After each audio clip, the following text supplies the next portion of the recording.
what is a system that's set up to confer benefits and impose costs based on race?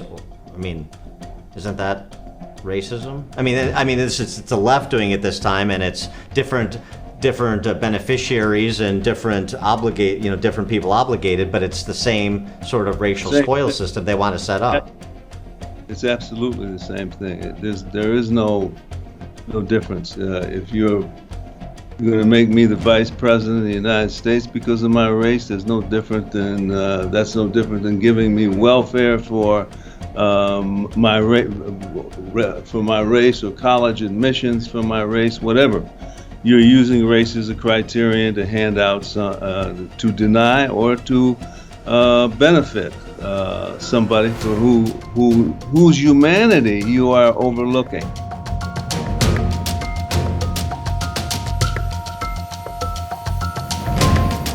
The eminent American philosopher William James observed that one cannot travel without until one has traveled within.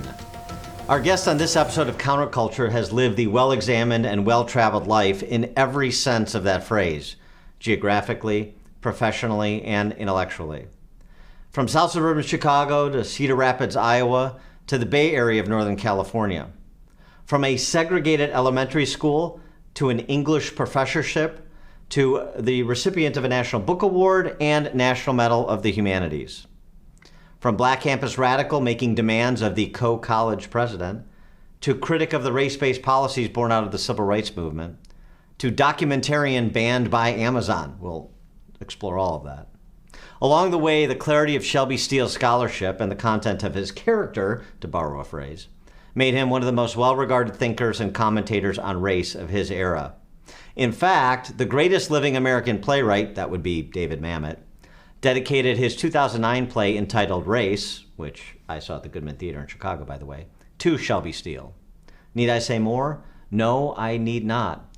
Author, academic, documentarian, Shelby Steele, thank you so much for joining us on this episode of Counterculture. Appreciate it. Thanks for having me. I needed that. A little shot in the arm. So I want to start by referencing a conversation two of your fellow Hoover Institution Mafia members, Tom Sowell and Peter Robinson, had on Peter Robinson's podcast a couple weeks ago. And Peter Robinson asked Thomas Sowell on the occasion of his latest book, well into his 90s, still prolific, if the social justice warriors, because that's the topic of Tom Sowell's latest book, if the social justice warriors got everything they wanted, what would be happening right now? And Thomas Sowell said, we'd be killing each other. Do you agree with Thomas Sowell, his assessment of what sort of the social justice movement across all of these different identity categories, where it ultimately goes if they get everything they want? Absolutely, I agree with him entirely. It's a good way to put it. We would have nothing else to do really but kill each other, because you're talking about then a world entirely defined by identity, and my commitment to my identity is got to be 1,000%, and so killing is not out of the way. It's a way I support what I believe in and my faith and my identity. Is that what we see? I mean, I want to, break down, white guilt and the culture of deference that you've written so much about. But I mean, in real time, is that what we see happening in Israel right now with the Hamas invasion of Gaza and the resultant response? But is that ultimately what we've seen? It seems to me that a lot of what you've written about is not unique to America, not even unique to the West. It has application everywhere identity politics is practiced. I think so. I think definitely what we're seeing now in the Middle East grows out of that. The Palestinians haven't really. Well, let me put it this way: there is a clash of culture underneath, I think, what is going on in the Middle East.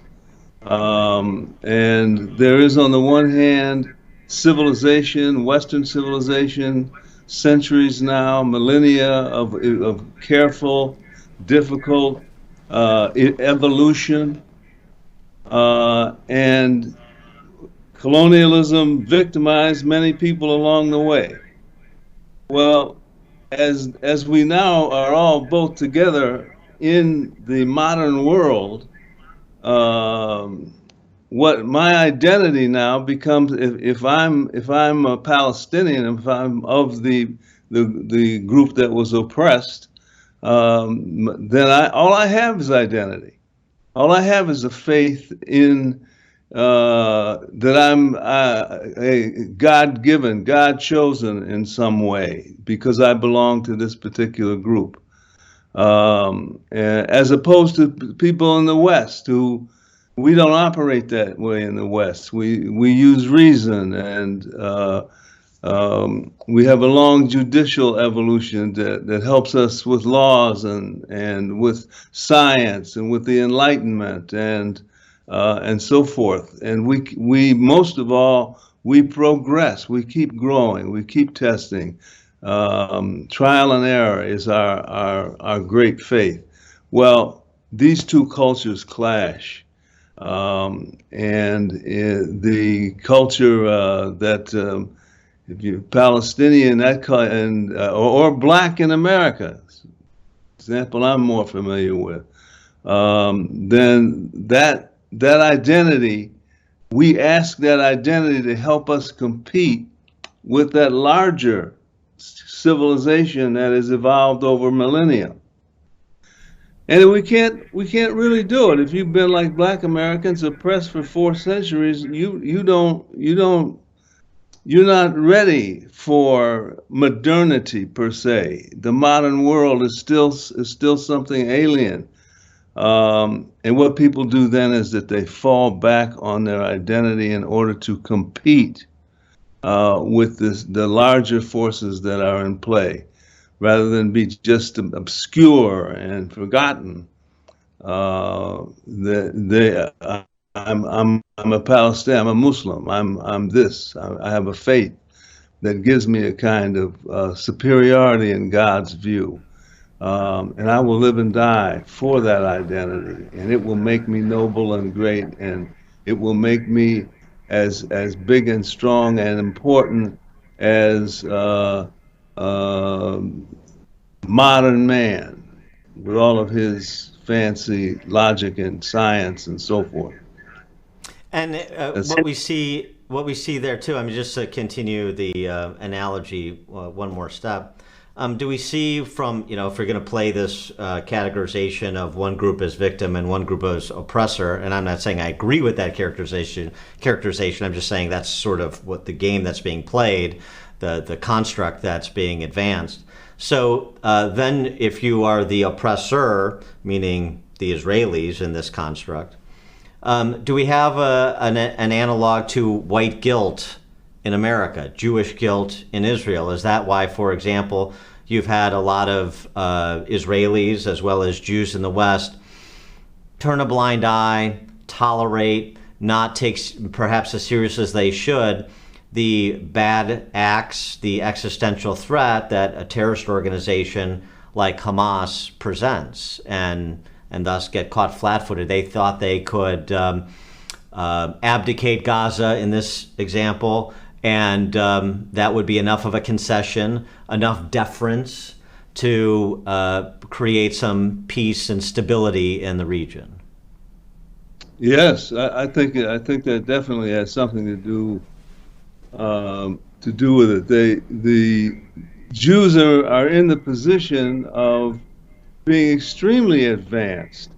Literally the fathers of Western civilization and progress and so forth and so on. And look, I mean, the great contributions they've made are we'd be here all day listening to them. Right.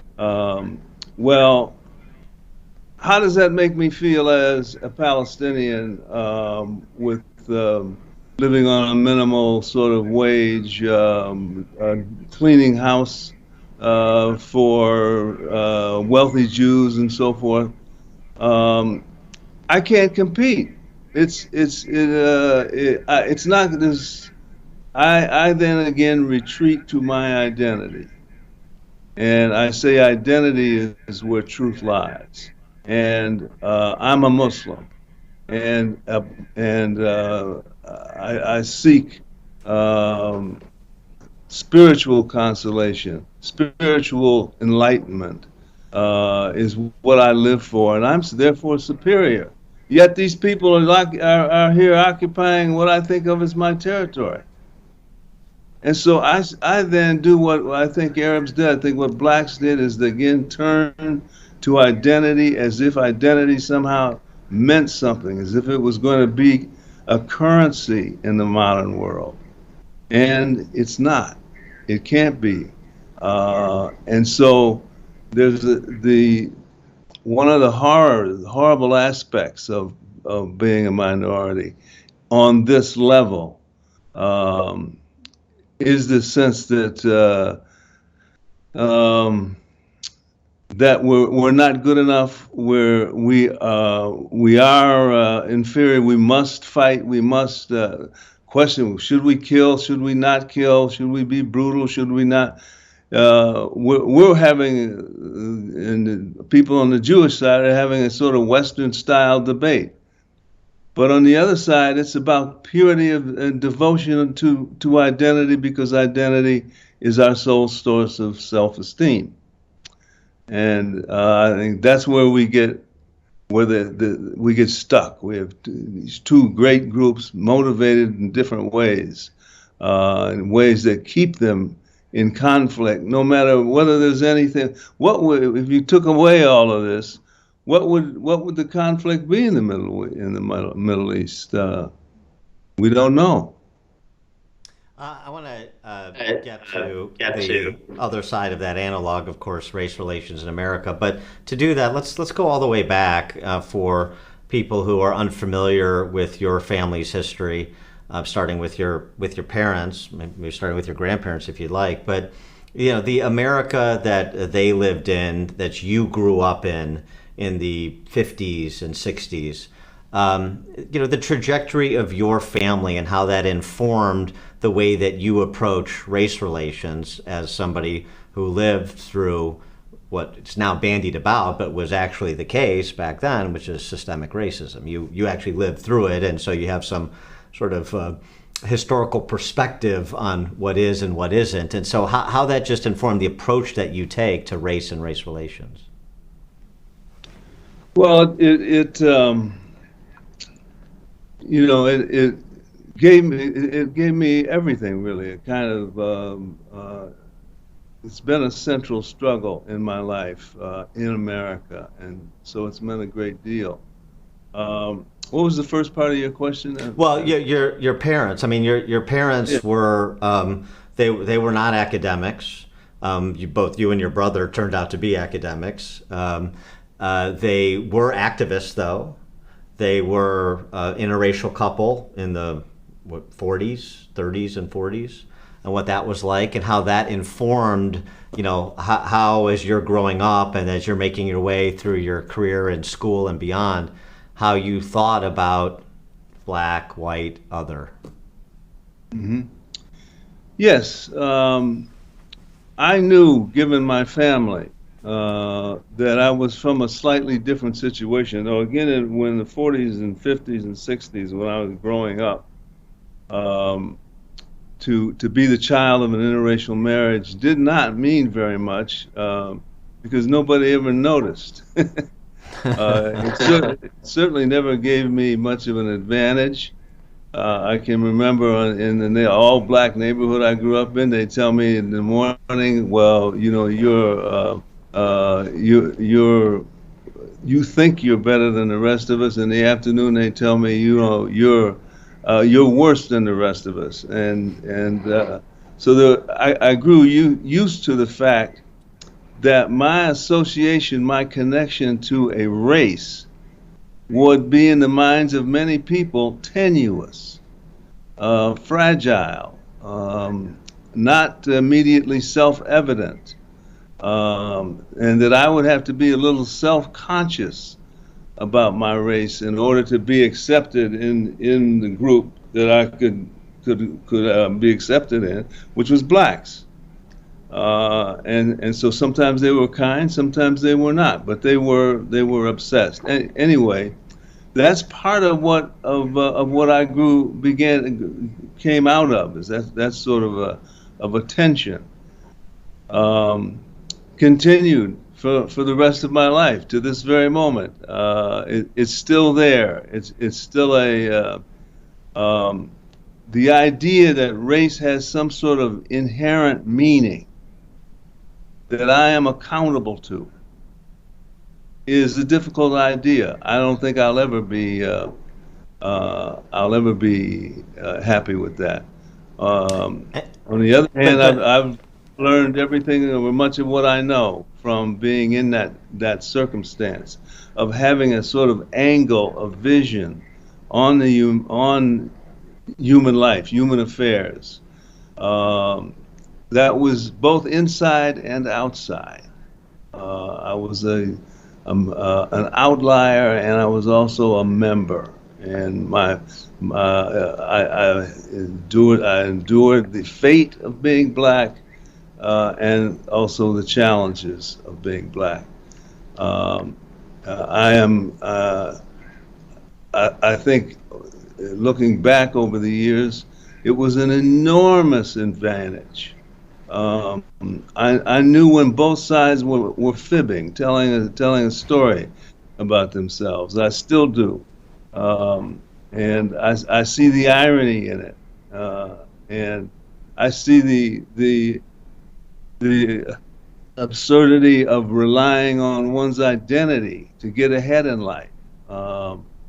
And I learned that what I think is today is an, I don't know how to say it quite enough, but today the fascination with race, the idea that it delivers me to some sort of place in life that I can never get to otherwise. But it's interesting too, because people who are perceived as conservative or classical liberals are not down with leftist identitarian orthodoxy on race. They're always accused of sort of papering over America's history, some of the ugliness of it, the unfairness of it, and yet it's interesting. I mean, in part, you're never really challenged by the left because seems to me they don't really want to tangle with you for this reason. But I mean, when I talk to you, when you listen to Tom Sowell, when you listen to Bob Woodson and so many others who lived through the ugliness, much more uglier periods in America than currently, at least with respect to race relations and equal justice under the law, nobody's papering over anything. They're describing sort of an evolution and the stops and starts and the challenges. And it seems like we have a really difficult time having any sort of nuanced conversations about these topics, because you can never get to sort of the pragmatic discussions about here was a policy and here were the outcomes. It's all bundled in this oppressor, oppress, victim, victimizer, black, white sort of construct, and people just sort of sit down in their camps and refuse to move. Right. Right. I mean, do you see that? I mean, that's obviously changed over time. Do you see us continuing in that direction, or is identitarianism is it pulling us back? Identitarianism, that's an interesting way to say it. I think is our attempt to escape the accountability of real, true racial freedom. I think for one thing, again, I did grow up in a totally segregated world. Every aspect of my life was segregated, so forth. So I don't want to play that song again. But I've come to know one thing, and that is that racism is over with. It's over with. Whether you like it or whether I like it or whether you don't see any serious cabal of people anywhere in the world waving a flag, arguing in any serious way for racism as a way to organize our society, our politics. There's no one willing to stand, any serious person. There are always nuts who around any issue, but any serious person, any serious movement of people wanting to bring racism back into the modern world. It's of a world gone. We don't believe in it anymore. We understand it to be an evil, if not the greatest of all evils. And while they don't call it racism. I'm sorry to interrupt, but they don't call it racism. But what is a system that's set up to confer benefits and impose costs based on race? I mean, isn't that racism? I mean, it's the left doing it this time, and it's different beneficiaries and different people obligated, but it's the same sort of racial spoil system they want to set up. It's absolutely the same thing. There is no difference. If you're going to make me the vice president of the United States because of my race, that's no different than giving me welfare for my race, or college admissions for my race, whatever. You're using race as a criterion to hand out, to deny or to benefit somebody for whose humanity you are overlooking. And this is my point. The people who pay the price for clinging to racism, saying that it's systemic and will be here forevermore, these people are afraid to look at the reality that minorities live with.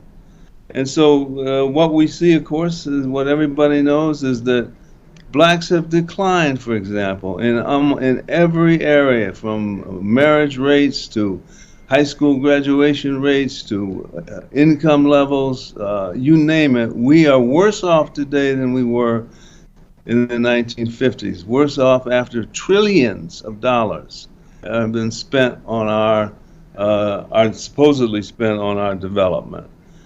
We've created a kind of a moneyed middle class, really, with all of the benefits that we've given. But we're not ready yet. We're still, as a society, a little afraid to say racism is over.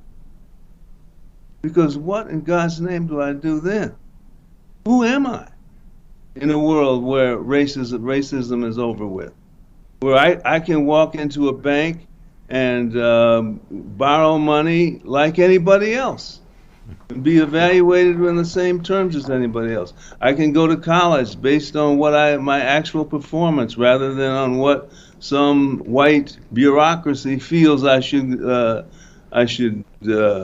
be following. What am I? And that's where we're stuck. Race is not a barrier. I remember I grew up, it was a barrier. My history professor in college just told me flat out he did not believe blacks should be wasting their life and time going to college. That was a waste of time for blacks. He liked me. He thought he was doing me a favor. He was going to save me a lot of pain in the future. Well, that's how deep it was in those days. No professor would do that today. It wouldn't occur. So again, we're at this really wonderful place where racism has come to an end of itself. It's meaningless at this point, and it's not and yet we cling to it.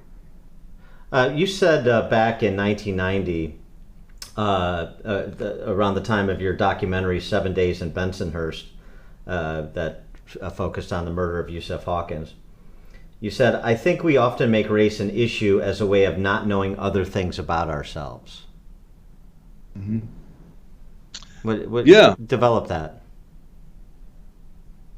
I think that, I think racism, when we talk about, we put so much focus coming out of the 60s on blackness, for example, black power. And I had, hair out to here at that point, and wouldn't work at this point. But this was a symbol of there had to be a symbol of black militancy of some kind, and I have nothing against that.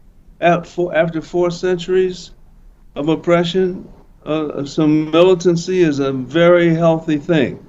And I still stand that way. I'm a Malcolm X man. I still believe that there has to be, when it comes to the matter of racism and so forth, that we have to be militant about it and unforgiving.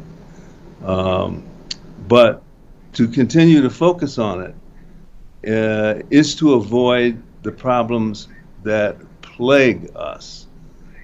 Everybody can see them. They're always visible. We have gangbangers in the city of Chicago who kill how many people a year?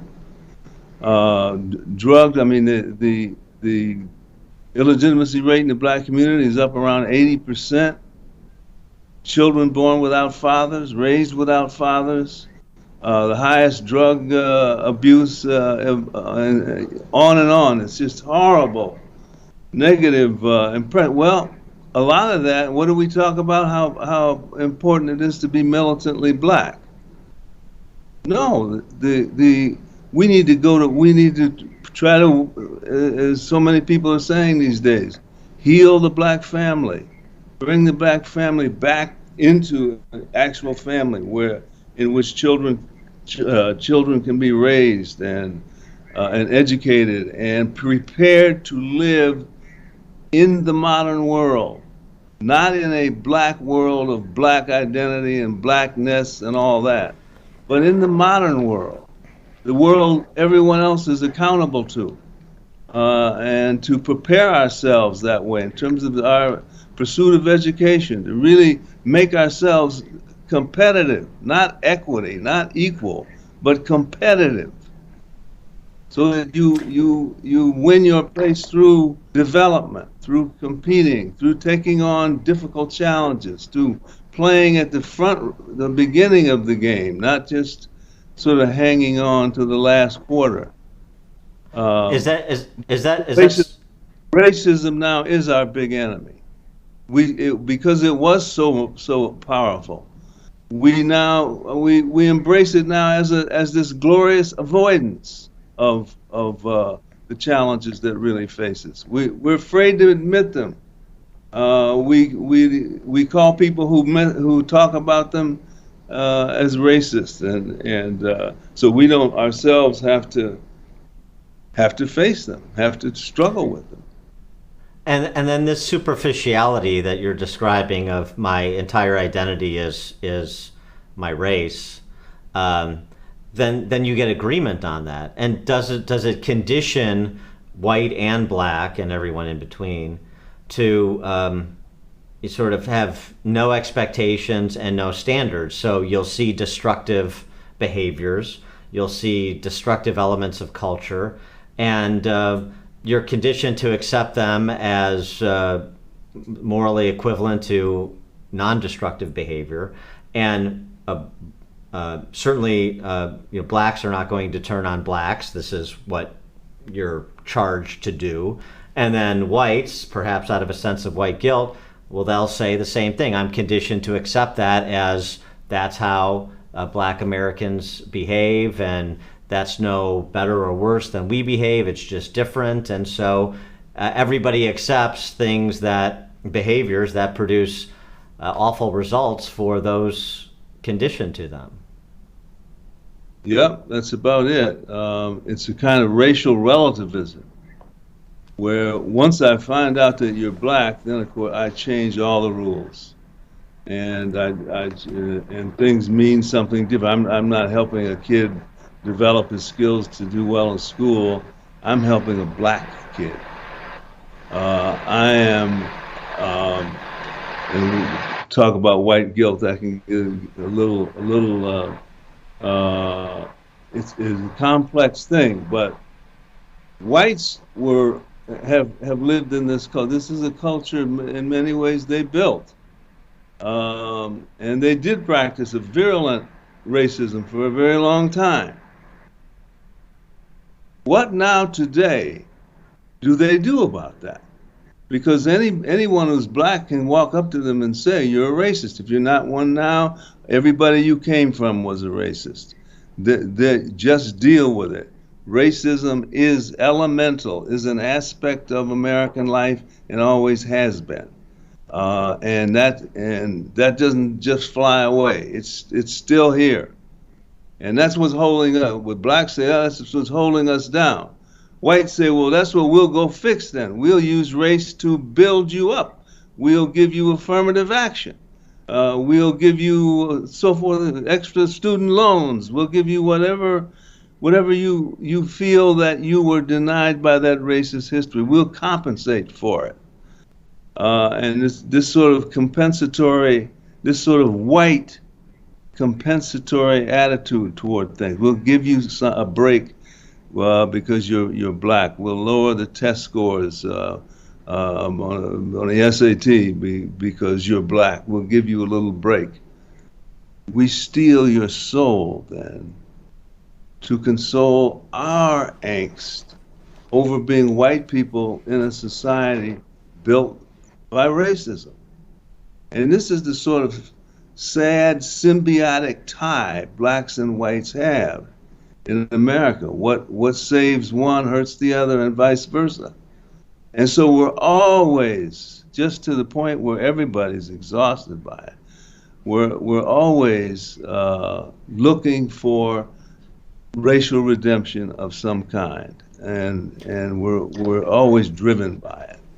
That's what you mean. Is that what you mean? I should pose that as a question. Is that what you mean when you say white guilt is not real guilt? It's just self-indulgence, is what it is. Absolutely. White guilt is not real guilt at all. White guilt is the anxiety that whites carry in American life because they know they are being prejudged on the basis of their race as whites. And as whites, they're automatically, reflexively seen as racist. And so whites are driven, when the race problem comes up, they're not driven to fix the problem. They're driven to get that anxiety out of their life. What do I need to do to get whites, to get blacks on my side? To get somehow past this judgment that I live in? And that's what white guilt is. It's a terror, really, of that automatic judgment. If you're born white in America, that you're a racist, and you have to do something. You have to prove to me that you're not. So what's so bad about reparations, or a corporation or a wealthy white individual writing a check to Black Lives Matter and saying, I gave at the office, I'm trying to do my part? What's wrong with that?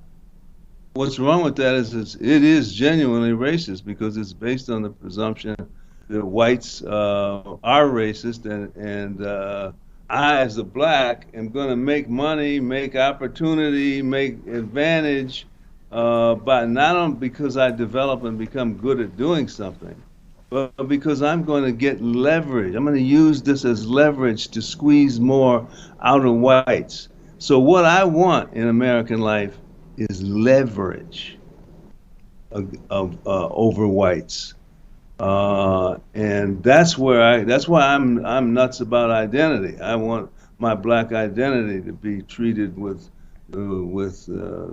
genuflection and so forth, because that's my leverage.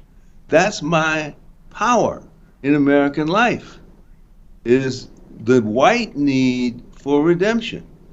And whites accommodate. How many hundreds of millions of dollars did whites give after the killing of George Floyd? That's white guilt. All those people. I know those people in daily life. They're not racist. They're not doing anything to hurt, to step on blacks and hurt them or whatever. Yet they're giving money to these people. They don't even know who they are. They don't know where the money goes. Nothing. They know it's. I wrote a check because I'm not the kind of person that goes along with racism. So. And the flip side of that too is when you saw the rioting and the looting that happened after Michael Brown was killed, after George Floyd was murdered. Black-owned businesses saying this is a black-owned business. You know, sort of the so those that didn't have the "I'm a black-owned business" sign were sort of had the scarlet "not black-owned business." So therefore, the insinuation is it's fair game. So you have all sides playing this game, right? Go reckon with them, go extort them. Don't extort me because we have the same identity. Now, I'm a business owner doing something lawful and productive for the community, and you're somebody that I'm afraid is going to injure me, but we're on the same team. How is that? How can that be? It can be because I've learned through blacks have lived in been in America for centuries. I've learned to get my leverage over you by claiming to you that I'm a victim of racism. The reason that 97% of black kids graduating from high school in California cannot read at grade level, that's a reflection of racism. And you better agree with that. If you don't agree with that, then that's evidence that you're a racist. So what is it is this idea of black victimization as a currency of power, as not just financial power, but cultural power. That's what whites, when they write that little check to BLM or whatever, that's what they're supporting. So they are inadvertently supporting a pattern of systemic racism. White guilt leads to systemic. It is systemic racism. And it oppresses, and it has the same impact that real racism has, because it refuses to deal with the actual problems and struggles that minorities continue to have. It leaves them to flap in the wind while they've got their check stub saying they voted for their own racial innocence. I mentioned this at the outset and just referenced Ferguson, so bring up the documentary that you and your son Eli did together, What Killed Michael Brown, that led to the burning down of Ferguson, Missouri, basically. Why was that documentary important for you and Eli to do? Why was it important to set the record straight on what happened in Ferguson? Well, I think what we wanted to do was to simply tell the real story and show. We wanted to show this sort of how this sort of symbiosis that we have in American life, this second exploiting racism all over again as a weapon, as leverage against the white America. And America's going along with this, so that you have this symbiosis where this poor kid is shot by a policeman, and the police is killed. But he's perfect Michael Brown, perfect symbol of black victimization, and so forth. And he was treated that way and exploited that way by the president on down. Well, the reality was Michael Brown was weighed over 300 pounds. He charged the policeman once, beat him up, took his pistol from him, then walked away, turned around, and came back pointing the pistol at him. At which point, the policeman, I think, as most of the people we interviewed said, took his time, wasn't trigger happy, wasn't trying to shoot and kill Michael Brown. But when he finally got within a foot or two of the policeman fired and killed him. Terrible, terrible waste of human life. Tragedy on every count. But what made it, I think, especially tragic was the sides jumping in and using this incident as an example of black victimization. So, in other words, it was fat with power. Everybody wanted a little piece of it, from Obama, the president, his government, Eric Holder, Attorney General, from the top down, jumped on this incident and cast him in the media and everywhere again as a victim of white racism, of systemic racism, and white people around America. You couldn't stop them from writing checks. Where all that money went I think most people know. Most people didn't care. They just wanted to write that check because there's something good in it. They wanted to be innocent. I think America now longs too much to be innocent of that evil that marked us. Racism marked us, and we still struggle with it because we've been marked by it. And the guilt is again not real guilt, but simply the terror of being judged as a bigot. That power is still one of the main powers that is out there to be grabbed in American life, and it's becoming less and less. I'm encouraged to see that it's fading a little bit. That people are beginning to say, is racism really as bad as they say it is? Is the reason that they perform so poorly in school because of systemic racism? Is this, in other words, that paradigm of innocence and guilt and so forth, I think is beginning to be seriously questioned. People don't take it seriously. They're sort of used to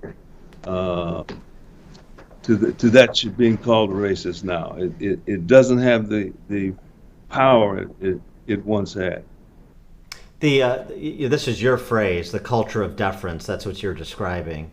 And I wonder if you see that subsiding too, where people, black and white, are regaining their ability to speak with moral clarity about bad conduct. So, I mean, just using Ferguson as an example, when Michael Brown's father got up on that car and was goading people to burn down the city, to behave in a lawless fashion, there's very few people that are willing to condemn that. Normally it's pretty straightforward. The people who call for cooler heads to prevail and the justice system to adjudicate the matter, those are the people that usually want to elevate. But in that situation and in others like it, nobody seems willing to say that's not how we do things in a civil society, not if you want the society to remain civil and free. I wonder if, as you see the claims of racism have less currency because of their ubiquity and misapplication, if you see also then people regaining their backbone to speak with moral clarity about the things they know are right and the things they know are wrong, regardless of who's committing the wrongs or doing the rights. I think my answer to that is yes and no. I think white guilt is enormously powerful because, boy, people do not like to be judged morally on the basis of race. Black people don't. I don't want, people will think they're insulting me by calling me an Uncle Tom or whatever, against some race used to put me down. Well, that's fading. That's what I think is weakening in our society. But I still am.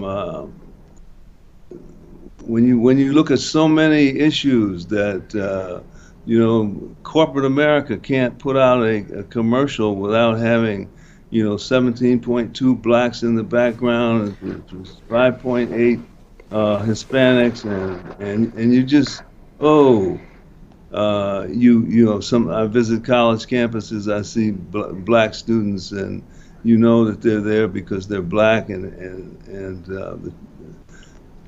they then, in order to sort of accommodate that compromise that they've made, have to say that that the campus is full of racism.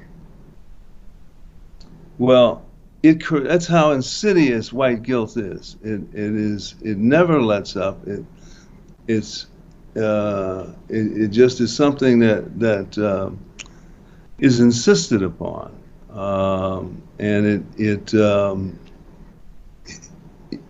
it is, you can begin to see it ruins the fiber of American culture and life. People are going to lower the scores on SAT exams so that more blacks can be admitted to the university and so forth with affirmative action.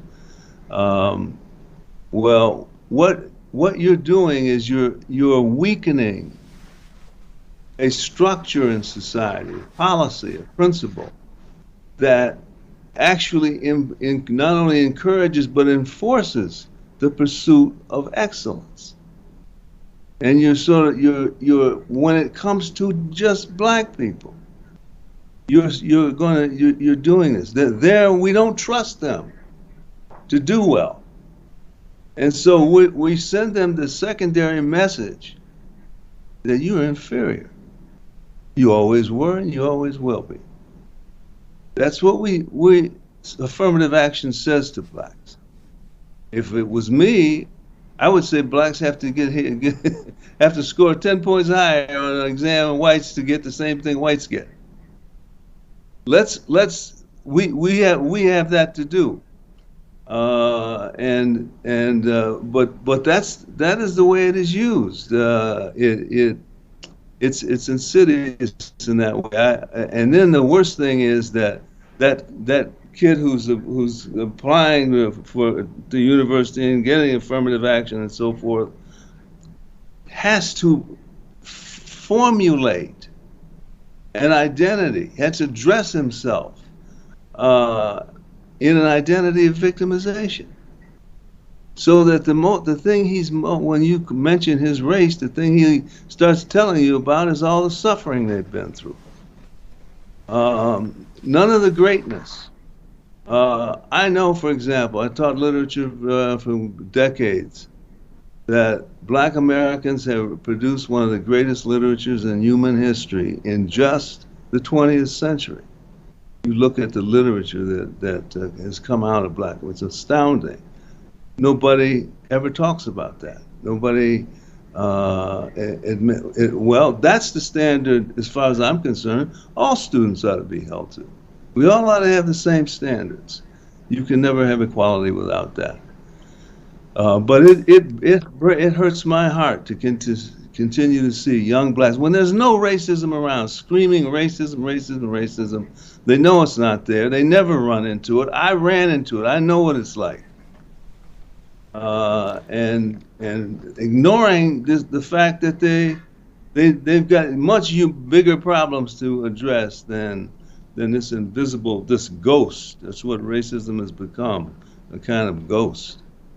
You think that the left can hold together this sort of solidarity and marginality coalition that they've built when you're sort of climbing over one another for benefits based on identity? So I'm talking about by race, by sexual orientation. We added that a couple of decades ago. Well, certainly by gender. We added that several decades ago. Now by sexual orientation, and now by sort of gender identification across the spectrum. There's a lot more competition for those benefits that were supposed to be reserved for people that actually could point to substantive harms that were many generations in effect. And I wonder how you keep together that den of groups competing to see who is the most victimized, who is the victim of the month when it comes to these benefits. Well, that's exactly how it has worked out over the last 70, 80 years now.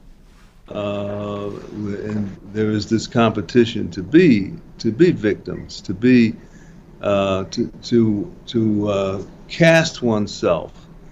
The idea that blacks would come on as students, come on a college campus as freshmen, and think of themselves as entering a foreign, dangerous terrain and needing spaces that are just for themselves, who want to segregate themselves and live in dormitories and just with other minorities and so forth, so that some certain white people in that institution can say, we're you just don't understand the struggle that it is to be black, and we have a system. Slavery was not that insidious. Slavery was not that insidious. It whooped me, but it didn't go in and just grab my soul and snatch it out. This does that to young black. It is. Then they have to spend the next half of their life working their way out of that garbage that was inflicted upon them by some of America's greatest institutions. I want to go back to maybe this is the moment where you started to formulate different views on racial politics, and it's a story from White Guilt, your book White Guilt. And it's when you're a student at Coe College, when you said you had the Julius Erving fro from when he was with the Virginia Squires, right? And and you're radical on campus. You're in the university president's office reading him a list of demands on behalf of other students. And you talk about ashing the carpet. And this was sort of an aha moment for you. Can you describe that and the implications and whether or not that, I don't know, we've talked about this before, but not in this way. I don't know if that was a watershed moment or it wasn't, but I thought your observation about what that moment taught you was really important, and it seems to have influenced your work and understanding of these things going forward. Yes, it was the first time I really saw White Guilt. The president of my college was a great man. I came to know later, many years later. But we were protest. We were black militants. We were revolutionaries and so forth, and we were gonna take over one of the halls. Auditoriums that they used for classes as a protest of racism at the school, and we lined up, and there was the whole contingent of black students at the school at that time, which have amounted to probably about 20 or 30 of us. But we marched in, and I was just an arrogant hothead, and I had a cigarette I was smoking, and I can remember as we marched in and we stormed into his inner office, and he was sitting there behind his desk as if waiting for us, the president of the university. And I sort of flicked the ashes and gave him this list of demands, and I expected him to go ballistic. I expected him to see through me, to just rise up and put me down in some profound way. And what actually happened is he leaped out of his seat, took the list of demands, and agreed to fulfill every one. I think there may have been one that he held back on, but everything was fine. He gave us a house just for to recreate in, where black students could go and feel that they were with their own kind. Wonder where I heard that before. But I saw white guilt. White guilt took a man who had truly a great character and who knew what was right and wrong, and through my 4 years of college, he enforced it many times, and I like many of the students, I looked up to him. Yet here he was capitulating to what was still at that point kind of silly. But there it was. Today, America is flooded with that kind of white guilt. Whites just bending over, from making capitulation to violating principles and stepping on people, making all of that honorable. It's honorable to say that get rid of the SAT because it discriminates. That's honorable. No, it doesn't. It discriminates academically. It doesn't discriminate racially.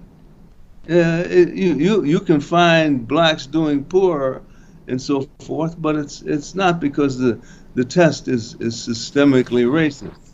It's because America has this history.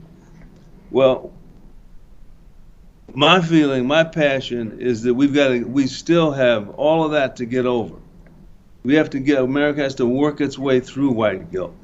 And blacks are going to say, we don't trust you one bit, that we have to keep an eye on whites, and we have to monitor them, because if we don't, they'll just go back to their old racist ways.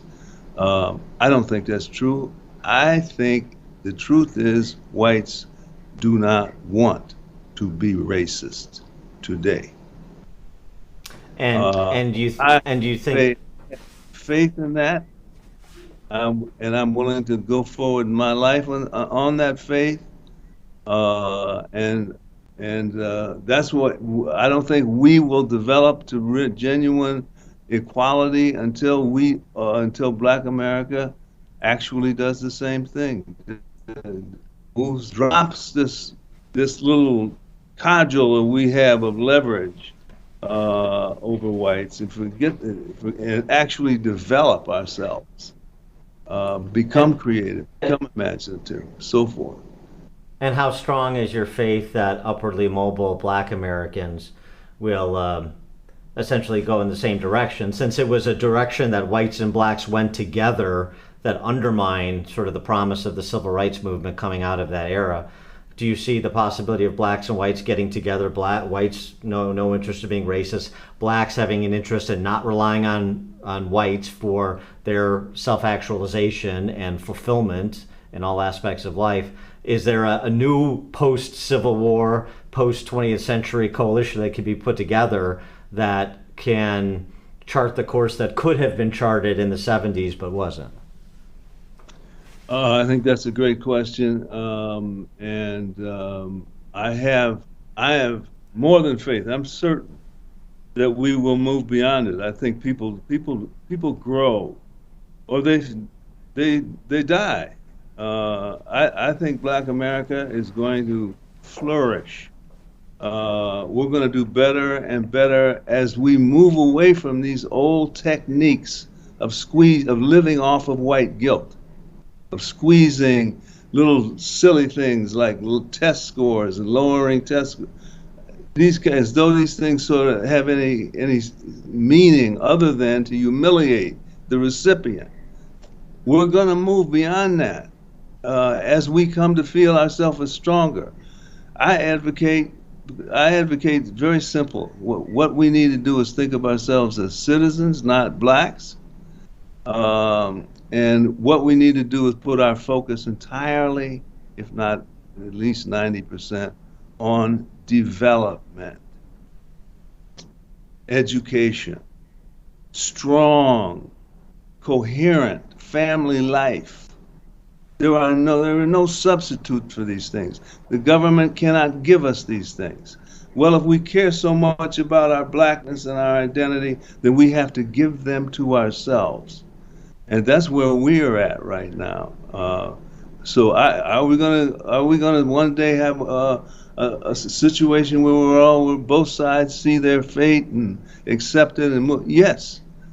It could be a long time, or it could be a short time. I hope for the short, but I have faith. There's people who get tired of race. We're almost exhausted by it now. Tired of talking about it, thinking about it. Well, I guess I have to deal with it. We're tired of that, and I think we're ready to be free and truly free. He is professor, author, documentarian, Shelby Steele. Shelby Steele, thanks so much for joining us on this edition of Counterculture. Really appreciate your time, and of course, always enjoy your insights. Pleasure, sir. Thank you. Well, thank you so much for having me. Enjoyed myself.